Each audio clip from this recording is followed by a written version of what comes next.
Hello, all you fantasy sports fans out there, and welcome to MFSN, the Hub's weekly live fantasy sports Q&A show. My name is Casey Scheinveld. I'll be with you for the next 45 minutes answering any questions you may have about fantasy baseball or fantasy sports in general. We're into the second full week of June. The baseball season is entering its third month already, which is crazy to think. And so everybody should have their rosters pretty well established and understand what their strengths and weaknesses are. And now is your chance to ask any questions you may have that can help you accelerate your development and become better at dominating your league.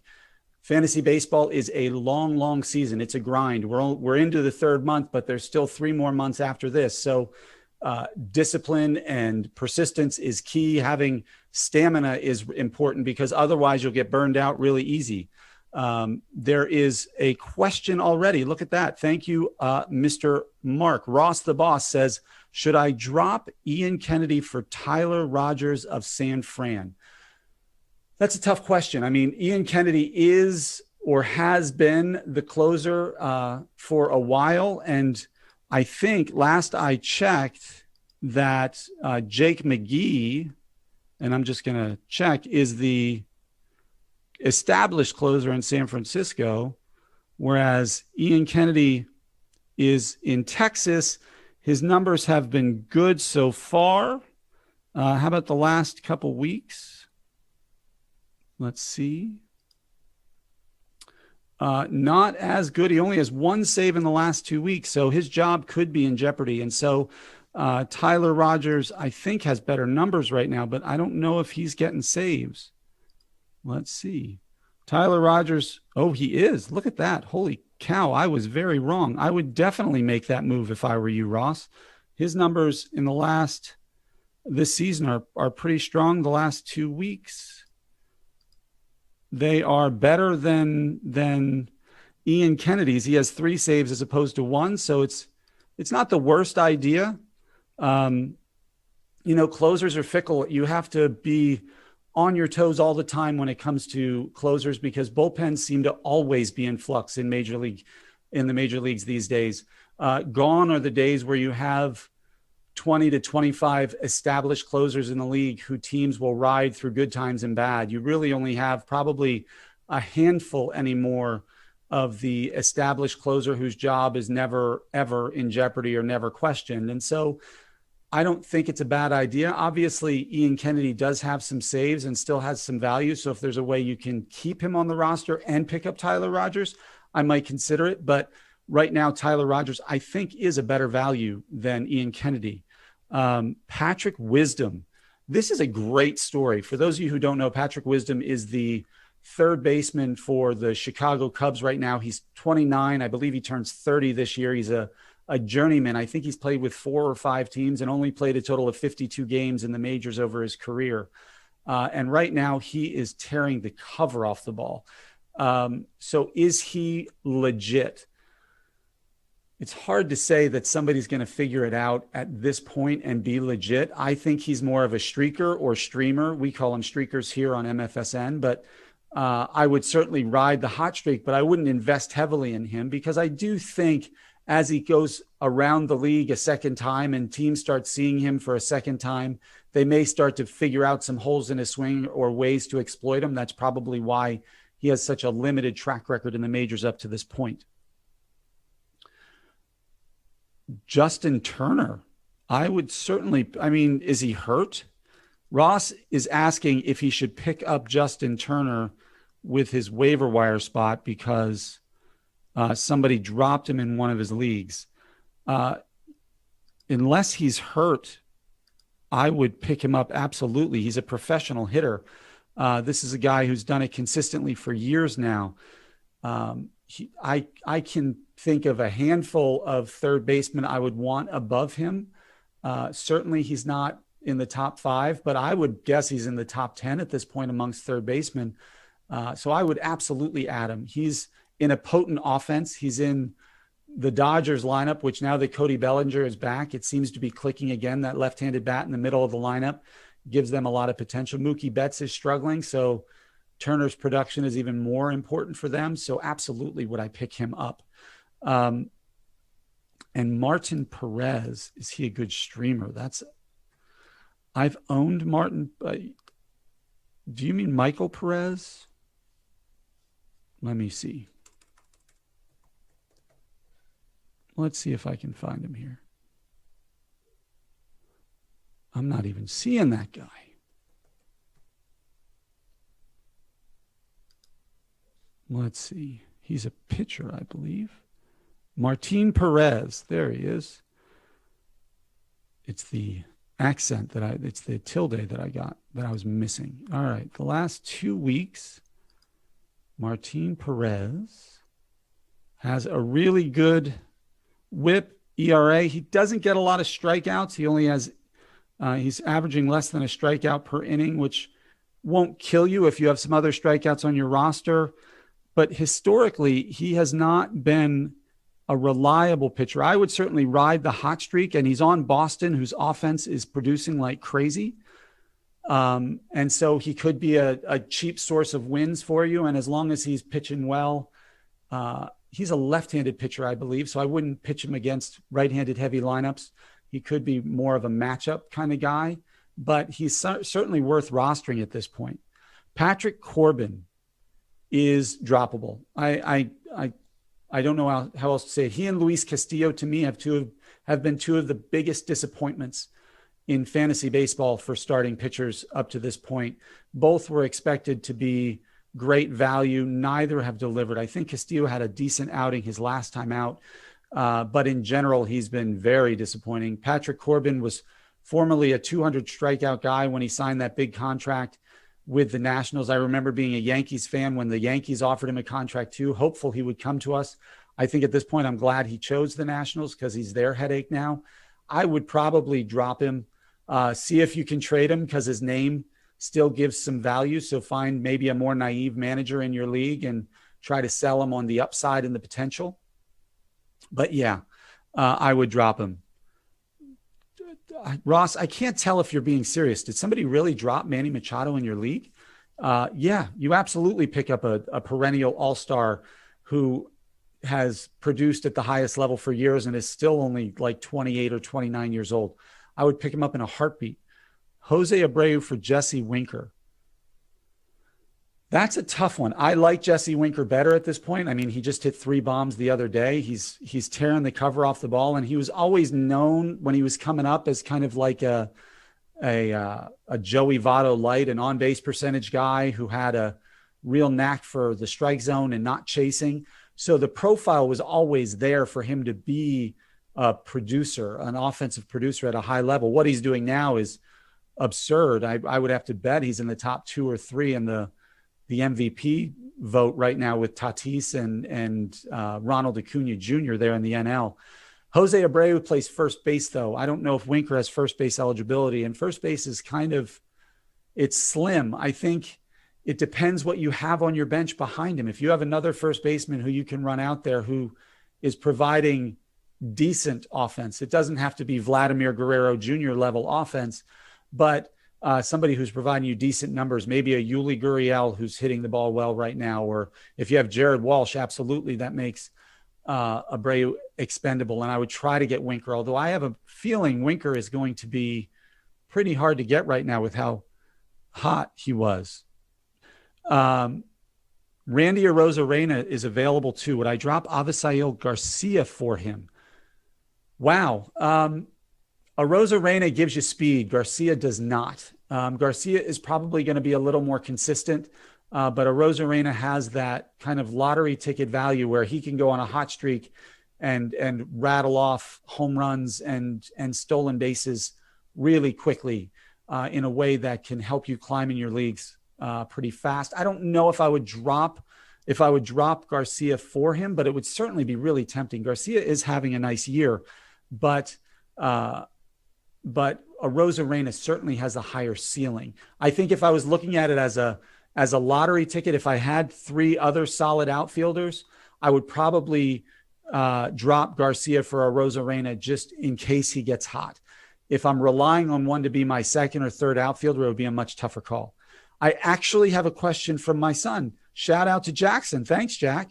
What pitcher would I recommend the most Who's the best pitcher in fantasy baseball right now? I don't think there's any argument that it's Jacob deGrom from the New York Mets, Jack. As much as we're Yankees fans, I got to give my props to the team in Queens on the other side of the city, because Jacob deGrom is just, I think he's in a league all his own where nobody can pitch the way he does. His ERA, his whip, his strikeouts, everything is insane. The guy is just far and away the best pitcher. Garrett Cole is a consideration, Garrett Cole of the Yankees, but Garrett Cole struggled his last time out. There's a lot of rumblings that he was one of the guys who was benefiting from the foreign substance on the ball topic. And now that the league is cracking down on that, they're wondering if his spin rate is decreased. So he might not be getting as much value, but Jacob deGrom is just insane. I have another question from Ross. Thanks, Ross. I was offered Trevor Bauer and Mark Canha for Buxton and Liam Hendricks, 5x5 head-to-head league. If I take it, I'd basically be punting saves. Man, Buxton just went out on his rehab assignment. So he could be coming back in the next 4 or 5 days. It's like you hung on to him for the part where he was completely unhelpful, and now you're giving him up, even though when he was playing, he was arguably the best outfielder in baseball when he was in the lineup. The problem with Buxton is 2 weeks from now, he could get hurt again.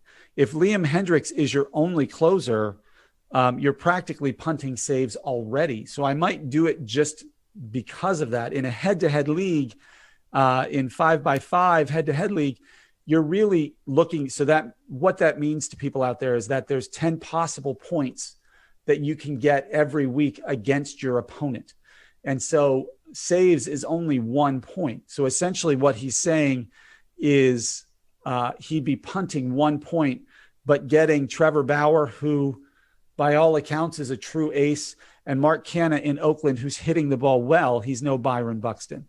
And so if this would give you multiple points, if it would give you multiple points in wins, ERA, and strikeouts, if you think it's what's going to send you over the edge to give you those 3 points on a week-to-week basis with Trevor Bauer, then it's probably worth it. Because with Buxton, like I said, you could get dynamic numbers, but you could also get an entire season of trips to the IL where he's missing 2 to 3 weeks at a time and just frustrating you. So I would do it if I'm willing to punt that one category, which I might do.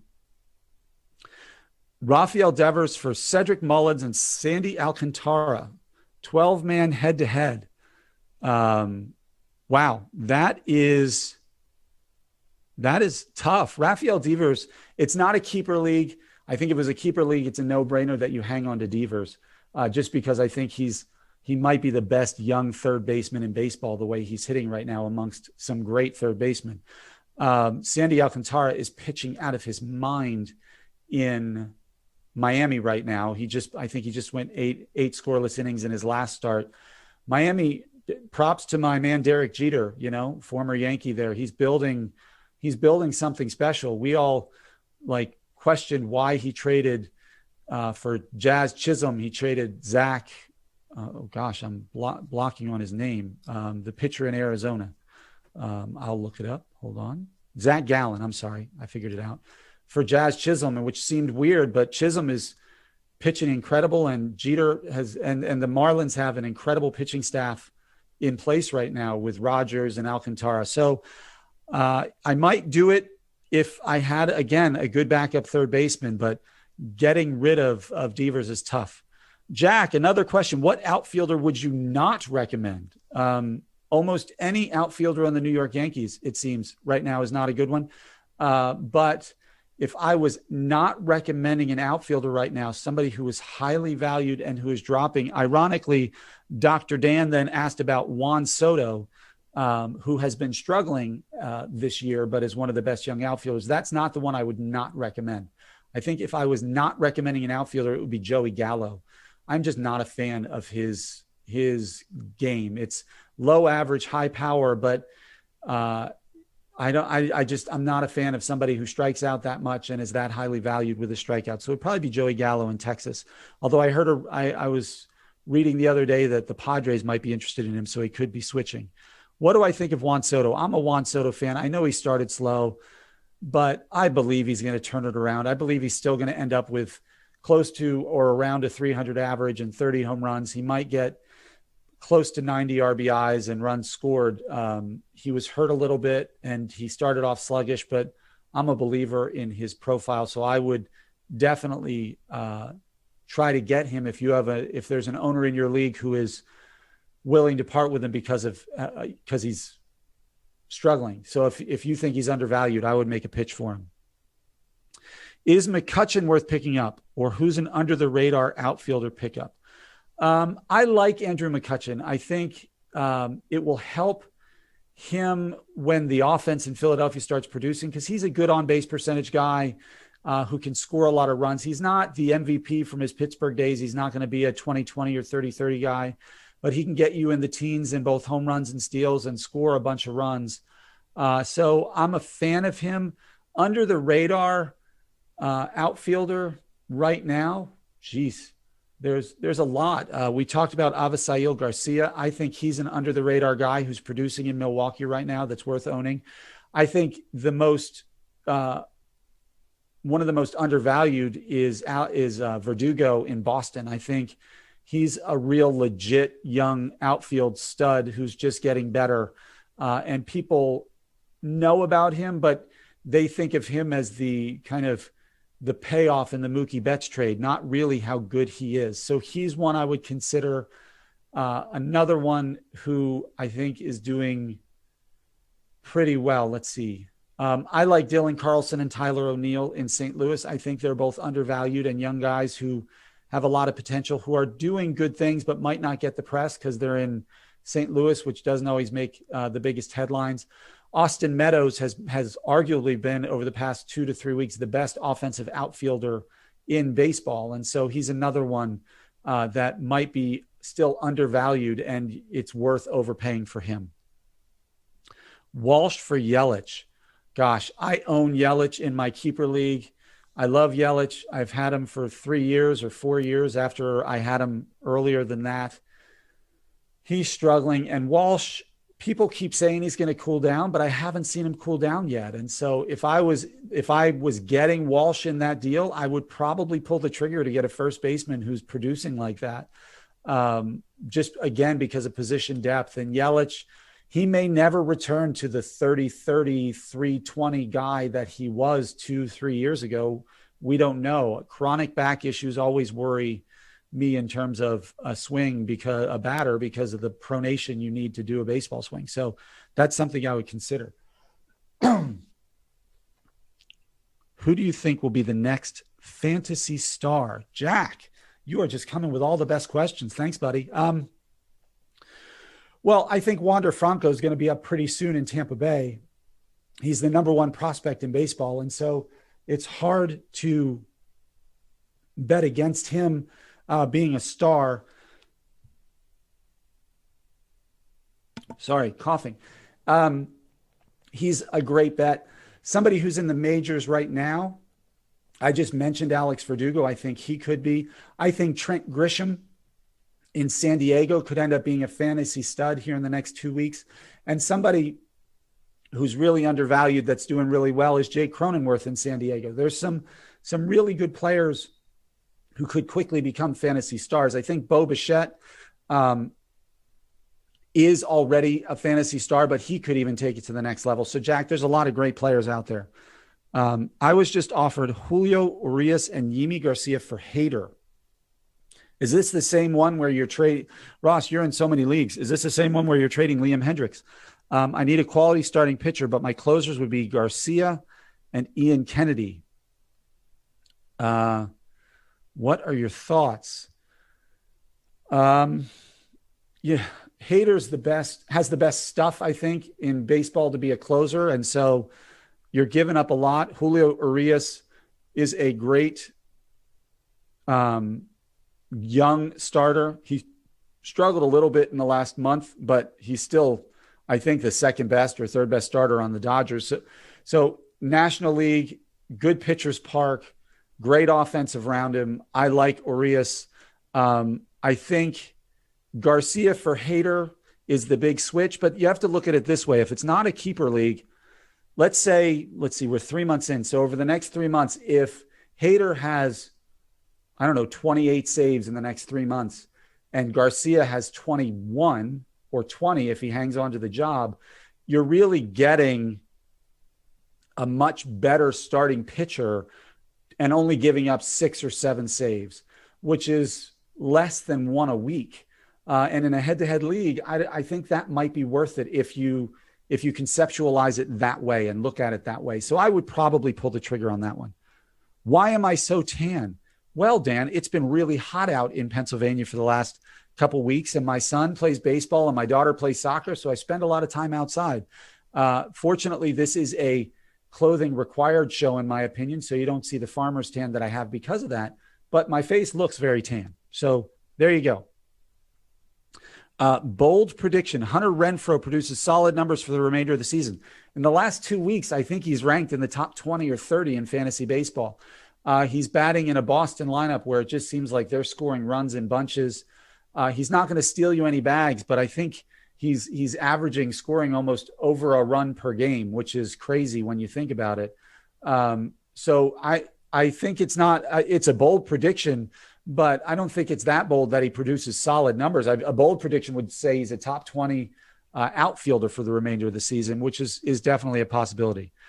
Dr. Dan, you absolutely can fix back issues. If you don't know any better, go to Crushing Doubt, where he looks at the mind-body connection and is an excellent therapist at helping you work through body physical issues that you can control through mind training, through therapeutic interventions that he has mastered and is willing to teach and pass along. So absolutely, Dr. Dan, you can fix it. If Christian Yelich, if you're watching, go to Crushing Doubt, reach out to Dr. Dan or our producer, Greg. They both will hook you up and we will make you our spokesman forever. For keeper and dynasty owners, is anyone holding on to Marcell Ozuna for 2022? Man, I wouldn't. He's going to be a pariah, I think, in the league for at least the next year or two. I think there's so many outfielders out there that unless if you're keeping, maybe in dynasty you can hang on to him, but in keeper leagues, I think he's gone for the rest of this year, and his suspension, if it's as bad as it sounds like it is, his suspension will probably run into 2022 as well. They haven't even suspended him yet. I'm assuming he's going to be a hard guy to pick up because teams are going to be worried about the fan base's reaction to owning him, given the felony charges. So I wouldn't recommend it. Maybe in dynasty leagues, because in dynasty leagues, you end up keeping just about everybody, but in a keeper league, he wouldn't be one of my 5 or 6 keepers that I would select. Will Myers and drop Jared Kelenic. Wow, that's interesting.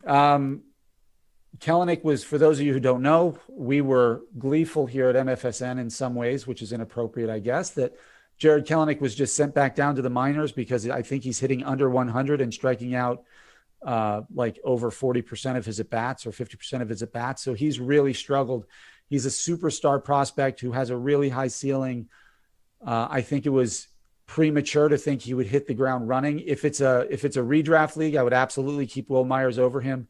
In a keeper league or a dynasty league, I'm not so sure. I think Will Myers is a guy you can pick up anytime in the year. He ends up on a waiver wire, I assume, every year because he does go through prolonged slumps where he is just not producing. But historically, he's a guy who can get you 20 home runs and steal you almost 20 bases. So there's value there. But given his injury history and the streakiness in which he plays, if it was a keeper league or a dynasty league, I would keep Kelenic over him.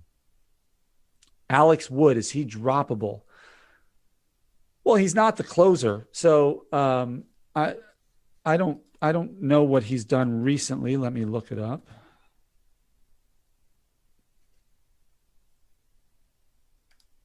Is he in San Francisco? I'm forgetting. Or is he in Toronto? I think he's in San Francisco. Alex Wood is in San Francisco. He's pitched terrible the last 2 weeks. So, and the last 30 days, let's see at the numbers. He hasn't been great for the last month. He still has a 4.7 ERA and a 1.4 whip. Alex Wood has always been a control issue kind of guy. And so, yeah, I would say he's droppable. 1.4 whip isn't going to help you at all. A 4.7 ERA, which is what he's had in the last month. I know that San Francisco has had the Midas touch with regards to pitchers, but it doesn't seem to be helping Alex Wood right now. And while we're on the topic of San Francisco, very sad news, obviously, to hear about Evan Longoria. They're saying he can miss up to 12 weeks after his collision with Brendan Crawford the other day. He has been amazing. He found the fountain of youth this year in San Francisco and was just an absolute fantasy monster and a real baseball monster. So it's sad because he's one of the veterans who you'd like to root for. So hopefully he recovers quickly and can get back to producing again. Would you keep Christian Yelich? Yes or no? Jack, of course you keep Christian Yelich, buddy. You can't drop him. I'm just saying I don't think he's as valuable as he used to be. He still has the potential at any time to go on a streak where he hits 10, 15, 20 home runs over the course of a couple months and is batting 300. He's that talented of a hitter. I wouldn't drop him. I wouldn't even bench him at this point unless you have three really solid outfielders in front of him, which, depending on how you drafted and when you drafted, you would have to have some of those undervalued guys who you got late in the draft who are really producing, the Alex Verdugo types. Chris Taylor is another one who qualifies all over the place and is putting up good numbers in LA. But no, I don't think you drop Christian Yelich. I think you hang on to him. Would you trade Blake Snell for Nelson Cruz Jr.? I'm a Blake Snell fan. I've been a Blake Snell owner for years. Until this year, I traded him, fortunately, because he's really struggled in San Diego this year. I believe his last start out was good, but he's had such control issues, and they've been barreling the ball on him like crazy. But Nelson Cruz, he's been hurt on and off. He's day-to-day, I think, right now, too, when I last checked. And he only qualifies at utility. So if you don't have anybody else to put in that utility spot, and it's not a keeper league, Nelson Cruz is certainly a worthwhile player to have in that respect. But I don't know if I would trade Blake Snell for him. I would try to find another way to trade for Nelson Cruz. His value is always lower than it should be because he's utility only. So he only qualifies in one spot on your entire roster, which really hurts somebody's value. If I'm trying to trade Zach Gallen for an outfielder, who can I get? Zach Gallen is, for those of you who don't know, a really, really talented young pitcher in Arizona who unfortunately went down recently, started the season with a fracture in his forearm and coming out of spring training, and then went down with forearm tightness. And now, according to what I've read, he's not supposed to be recommended to get Tommy John surgery, but you never know. I think he's starting a rehab assignment here soon, but his value is going to be lower than it should. Who should you target as an outfielder if you need one? Wow, that's a tough call. Let's see.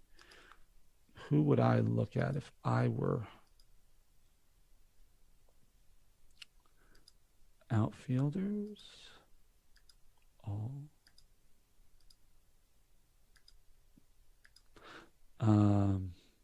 Obviously, if you can get a really good player, it'd be a hard pull, but let's see. I would look at a Mark Canha type is a good pick, a Chris Taylor type. If it's a keeper league, I think I hold on to Zach Gallen unless I can get maybe a Ryan Mountcastle who's been playing really well in the outfield. I like Andrew Benintendi. I picked him as a bounce back guy, and he's been pitching pretty well. Hitting pretty well there in Kansas City. So he's somebody I would consider too for Zach Gallen. It's going to be tough though. Where is the fountain of youth? Apparently it's somewhere in San Francisco. I haven't been there in 20 years or 15 years, so I don't know much about the city, but it is definitely somewhere in the Bay Area because it's just crazy. What first baseman is emerging this year into keeper status? Well, I think we mentioned him earlier, and that's Jared Walsh. I think at this point, he is proving he's a keeper. I like Pavin Smith in Arizona. I'm not sure if he's a keeper yet. I think he would have to keep it up over the whole season and then prove it again next season. Jared Walsh had a really good season last year, albeit a short season because of COVID, but he's just carried it over this year and he's not slowing down. He's hitting lefties even. It's not like they're platooning him. They were willing to release, for crying out loud, Albert Pujols to ensure that they could get Jared Walsh in the lineup every day. I think he is definitely somebody who is turning into a keeper there. Other one, where else might there be somebody developing into a keeper? That's really tough. I'm not sure. Honestly, I think more people are more first basemen are turning into questionable who were keepers in the past. The Peter Alonsos and the, Luke Voigt, these guys who over the last 2 years or 3 years said, hey, I'm a keeper and looked like the real deal. Now they're struggling more. So first base is a shallow position. Does Trey Mancini qualify at first? I mean, he might be actually playing his way into that conversation. Let's see. He does qualify at first. I think, not only is he probably the greatest comeback story of the year and somebody we all root for, he's just been really, really consistent and strong. I'm not sure if he's a keeper, but if he plays well the rest of the year, he becomes part of that conversation. Blake Snell looks like he could be a vampire. I haven't seen him in a while. I don't know if he has the widow's peak and the fangs, but I'm glad I don't own him this year. I'll say that. So many injuries. I'm running out of my 6 ads every week by Wednesday, setting a record for waiver wire pickups this year. Yeah, this has been a year of attrition more than anything else. I'm not sure if it's because there wasn't a full season last year, so players are getting hurt more. But it seems like not only are players getting hurt, but it's these big name players. I mean, you look at like who is on the IL, and it's literally perennial all-stars who are in the primes of their career. You're talking Mike Trout. You're talking Trevor Story. You're looking at pitching wise. You have Noah Syndergaard. You have Zach Gallen, who we just mentioned. You have Luis Severino. You have Chris Sale. Like these. Now, some of them have been out from the year previous, but it's crazy who's getting hurt. Jack Flaherty, who was one of the best pitchers in the National League, just went out with an oblique strain. You got it's insane, the players who are getting hurt. Byron Buxton, we talked about. Bryce Harper was out for a while. Fernando Tatis has been in and out of the lineup. It is a day where it is a year where you better have bench depth and you better be quick to the wire because the best players seem to all be getting hurt at different points. What closing pitcher would you recommend the most? Jackson, I love it. Great question. Well, we talked about Josh Hader. He's great. I think we mentioned Liam Hendricks earlier in a trade discussion. His numbers are really good in Chicago. Aroldis Chapman has been almost untouchable this year. He found his fastball again. He's up into the triple digits. He developed a changeup, which has been really impressive. His slider has always been a good pitch. The Yankees just need to score because he's not getting a lot of opportunities. They've been terrible. I like Diego Castillo in Tampa Bay. I think he's going to hold on to that job. But there's a lot of flux amongst closers. I think Ryan Presley is a good closer in Houston. He's somebody who's safe and reliable. So there are some good closers, but then you get into some of the situations where you're just not sure who's going to get the saves. We talked about San Francisco earlier with their closing situation. You got Cincinnati, who has Lucas Sims, Amir Garrett. They have names of people who are doing well and then struggling and doing well and struggling. Cleveland had Clase, who pitched awesome for the first month and a half of the season or month of the season. Then they put in Karinchak, who seemed unhittable, but in the last 2 weeks, it seems like he's giving up a runner or two every time he's out there pitching. So it is hard to find that closer who you can just pencil in and day out and trust that they're going to give you numbers. Dylan Bundy was cut in my league. Is he worth a pickup? He pitched well last night or 2 nights ago. I think over 5 innings, only 2 earned runs. It was a solo home run and then some other way he gave up runs. But I don't trust him yet. I own him, but he sits on my bench until he can string together 2 or 3 quality starts in a row. He has a track record for doing it. So if he does string them together, you're going to want to own him. If you have room on your bench to stash him because of IL, again, injuries, or because you just have a lot of room for starting pitching, he might be worth a stash, but I wouldn't play him yet. No. Who's the best catcher right now in fantasy? Wow, that's a good question. Who's the best catcher? Let's see. Who would I take if I could take any catcher? Right now,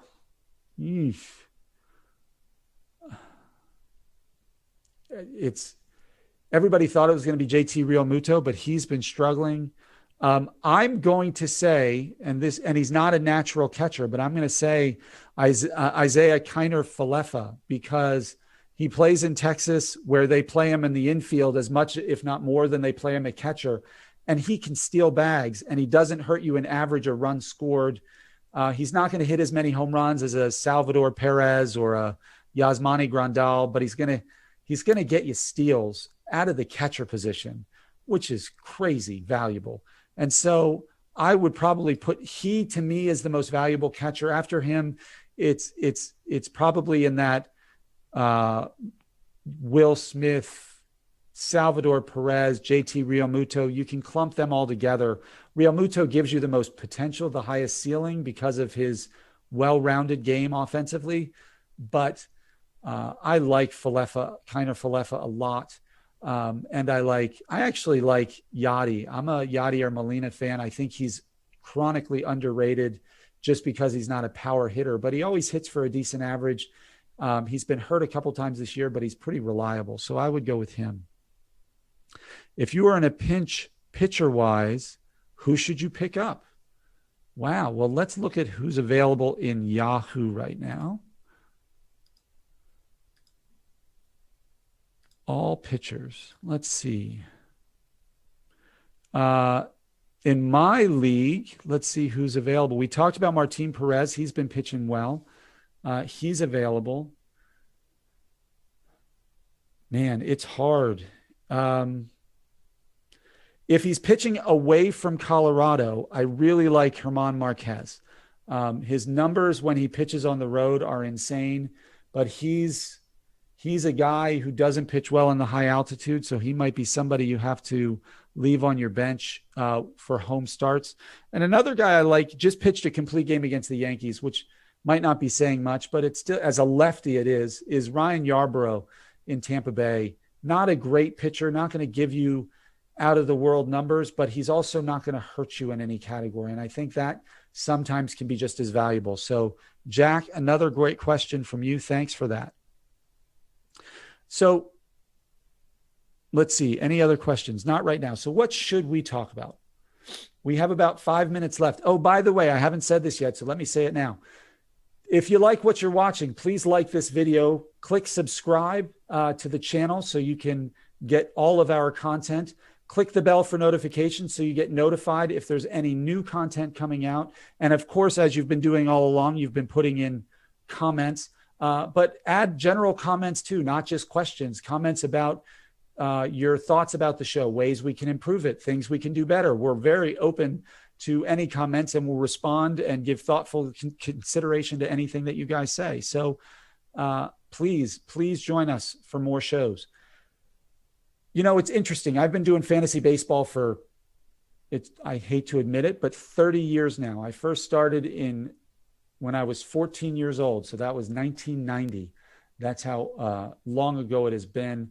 And I was going through the other day, I was trying to think back to kind of my fondest memories from fantasy baseball.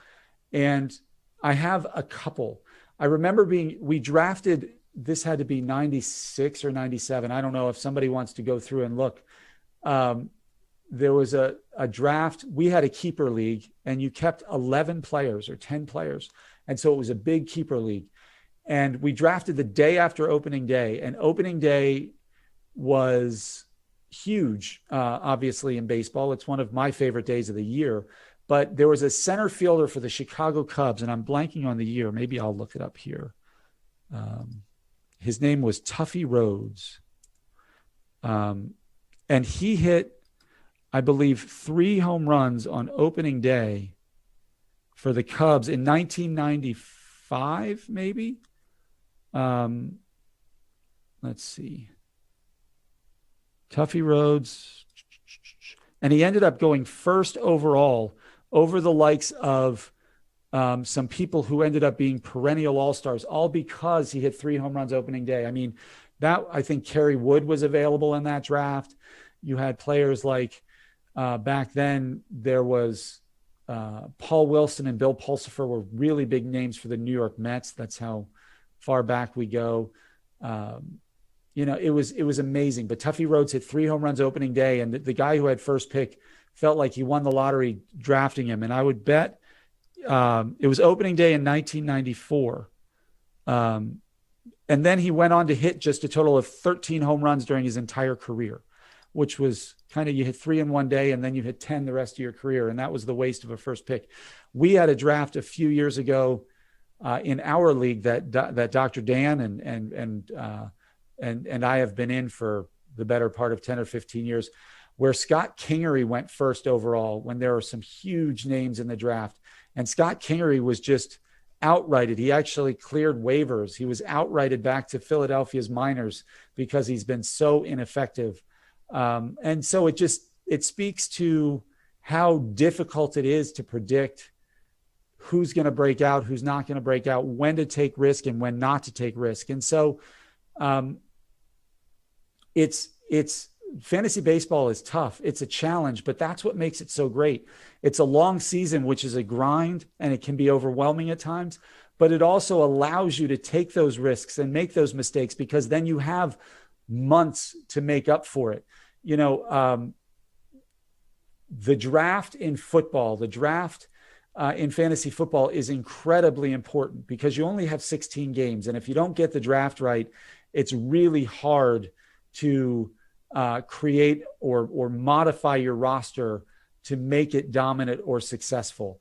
In baseball, you can make a lot of missteps in the draft, but because you have 5 months and there's so many games and the waiver wire can be so robust and you have prospects and you have the potential for trades, it allows you to really invest in the game and spend the summer improving your roster, which to me makes it the best fantasy sport out there, in my opinion. Not that I don't like fantasy football. I really enjoy it, but fantasy baseball to me is just the most enjoyable in that respect. You don't have Tuesday, Wednesday, most Thursdays, Fridays, and Saturdays where there's nothing going on and you're not able to really see how your players are doing. Every day in baseball, you have somebody who you can watch their stats and look at their matchups and see if they can help you and see if they can develop. It's a really, really great sport fantasy wise. I think it fulfills all of, like for me, my desire that I always wanted to be the GM of a professional baseball team. This is probably the closest I'm going to get. So I really relish the opportunities in these keeper leagues and dynasty leagues of developing a roster over time. And so I hope you guys enjoyed today's show. I hope you're as passionate about fantasy baseball as I am. Again, my name is Casey Scheinvold. You'll hear me referred to as Vlad to the Bone because I am a Vladimir Guerrero Jr. fan. I've owned him on my keeper league for over 3 years now, and now he's finally producing as the fantasy monster that I had thought he would become. We love bringing you this content. Please comment. Please like our shows. Please subscribe. Please ring the bell. Keep coming back, and we will keep providing you the best content we can.